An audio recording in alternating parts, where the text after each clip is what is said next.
Star Wars 7x7, episode 1963. Today, it's a Mandalorian briefing. We're talking about the second episode from season 1 of The Mandalorian, entitled The Child.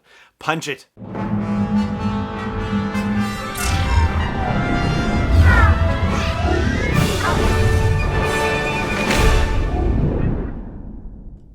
Hey Rebel Rouser, I'm Alan Voivod and this is Star Wars 7x7. Thank you so much for joining me for this episode. So yes, this is a full spoiler briefing on The Mandalorian episode 2. And so if you have not seen it yet and don't want it spoiled for you, then save this for a later date. But if you are okay with me diving into the details, then let's do it. So I will say right at the outset that I seem to recall there being criticisms of some of the Marvel Netflix shows for all intents and purposes, being too long. In other words, for each of their 13 episode seasons, that they didn't have necessarily enough content where it made sense for it to be a 13 episode season, that it might have been better if they had compacted it into fewer episodes. And I'm starting to wonder if that isn't the case about The Mandalorian, because this particular episode, there's not a lot of consequence that happens in it. And in all honesty, they probably didn't necessarily need this episode. Granted, I haven't seen the rest of the story arc. There are still 6 episodes to drop, and so maybe this is going to turn out to be a hugely important episode for multiple reasons. But for right now, there's only 2 particular things that happen in this episode that are of consequence, and could possibly have been dealt with in different ways, and maybe not even made this episode necessary. Now, that's not to say that I didn't enjoy the episode, because I did, and there is a lot to recommend it. Maybe it's just the switch from seeing a live-action television presentation versus seeing a live-action movie presentation. Maybe that's the way I'm approaching things, and that's why I'm kind of seeing it that way. But, it did kind of put me in mind of that whole Marvel Netflix thing. So let's talk about the 2 things of consequence that happen in this episode. First of all is the face-off with the Trandoshans. And even that happens a little bit strangely. The way to that compound where, let's say it, I'm saying it for the first time on the podcast, Baby Yoda, for lack of a better way of describing this particular character. The way to the compound was supposed to be impassable except by blurrg, and yet the Mandalorian is walking back with Baby Yoda in tow. So apparently it's not entirely unpassable except by blurrg. Apparently it can be done on foot. Anyway, it just takes longer. So as they are walking through a canyon, they are ambushed by a couple of Trandoshans. And that's not necessarily the thing of consequence that happens. The thing of consequence that happens is that there is a tracking fob on the ground after the Trandoshans have been disintegrated. So what's important about that is the fact that we know the IG-11 character found Baby Yoda and could only have done so via a tracking fob. He wasn't tracking our hero character, the Mandalorian, because if he was, then he would have gone directly to the Mandalorian and killed the Mandalorian to get him out of the way, right? So it stands to reason that the IG-11 unit had its own tracking fob to go find Baby Yoda. Now that another tracking fob has shown up, it seems like these Trandoshans were also sicked onto the trail of Baby Yoda, and so that raises the question, just how many bounty hunters are actually on the loose going after Baby Yoda? And are they all being sent by Werner Herzog's mysterious The Client character?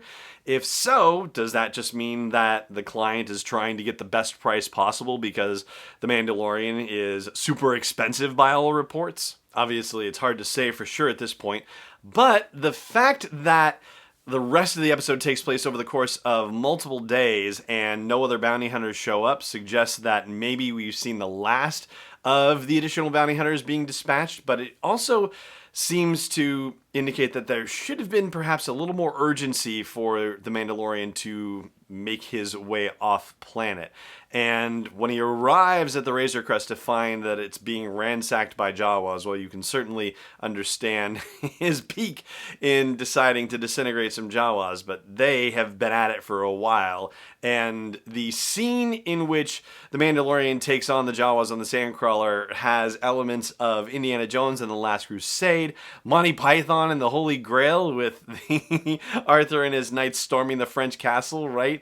And even Return of the Jedi when the Mandalorian gets to reach in one of the windows and yank a Jawa out just like Luke did on Jabba's sail barge. So I will say that, even though I'm saying this episode maybe wasn't necessary to advance the whole plot of The Mandalorian, well, it was worth it just based on that sandcrawler assault alone. And him getting up onto the top with all those Jawas pointing their stun guns at him, hysterical, absolutely hysterical. So that was definitely worth the price of admission for me. And then there's the other thing of consequence that happens, which is Baby Yoda demonstrating that he, she, it has force powers. So major, and it does raise a lot more questions about not only Baby Yoda, but about the species in general. At 50 years old, this character is a baby and is making baby noises, like making goo goo gaga type noises, right? So does not have any speech, at least that we know about. Carl Weathers gave an interview somewhere where he said that the character is very wise. This Baby Yoda character is very wise, which, unless he's messing with us, which is entirely possible, would seem to indicate that he is going to communicate, he, she, it is going to communicate and, have things to say at some point down the line in this first season. How fast that's going to come, of course, is an open question, if it actually comes at all. But one thing is for certain, that even at 50 years old, even as a baby, it is still strong enough in the Force to stop a rhino-like creature in its path. And what's more, it does it to save the Mandalorian's life. So there is an awareness there. Maybe Baby Yoda has imprinted on the Mandalorian somehow. Maybe that's the explanation for why it decided to do that. Hard to say. And I've been trying to decide whether the effort put the baby into a coma or just knocked it unconscious or asleep. And I'm kind of leaning on the side of asleep at this point, like just made it so overwhelmingly tired that it passed out and then slept for a really long time. So I'm thinking not necessarily comatose. Seemed to be moving around a little bit in its sleep. So thankfully it seems like it was not overtasked too much by the effort, not to a point where there's been any physical or irreparable harm as a result of the incident. So the Mandalorian gets the egg, the Jawas give the Mandalorian the parts to his ship back, and Nick Nolte's Ugnaught character helps the Mandalorian rebuild the ship for no other reason than he's brought peace to the valley, which is not a small thing to be sure, but is peace really in the valley? Hopefully so, because, Trandoshans and IG droids, they're still showing up, or at least they were, but maybe they'll stop showing up now that the Mandalorian is on his way back to whatever his unnamed home planet is, where he's meeting up with the client, or at least his unknown bounty hunting guild headquarters planet, whatever that may be. There is one other thing I want to flag about the Mandalorian, which I will do after the break. Stay tuned. Hey Rebel Rouser, I've made some changes to the asteroid belt level at patreon.com/SW7X7, and they are all with sponsors in mind. So if you want to get the word out about your business, your product, your service to a dedicated Star Wars audience, then please check out patreon.com/SW7X7 and look for the asteroid belt level for details. Again, that's patreon.com/SW7X7. Welcome back. So, The Mandalorian, based on what we've seen in movies and live action, Mandalorians in, general, I guess, because we've only seen 3 of them, Jango Fett and Boba Fett, and now The Mandalorian, really bad in battle against large animals. It was only a matter of sheer luck that Jango Fett was able to get enough shots off at that, I think it was a reek, in Attack of the Clones, that he was able to kill it. But it was a near thing, and it dragged him around, trampled him really good. Yeah, not great. Boba Fett, I guess you can say that he didn't fare well against the Sarlacc, or he seems like he might not have, because His armor, at least what sounds like it was his armor, was found in a Jawa sandcrawler after the events of Return of the Jedi. This is in the Aftermath novels. There is a character that's shown in a blink and you'll miss it moment in the first episode of The Mandalorian that may or may not be Boba Fett, or may not be somebody wearing Boba Fett's armor. It's a little bit hard to tell, and it's one of those things where I'm sure it's meant to stir up all sorts of chatter and commotion, so maybe there's something more to be learned about that.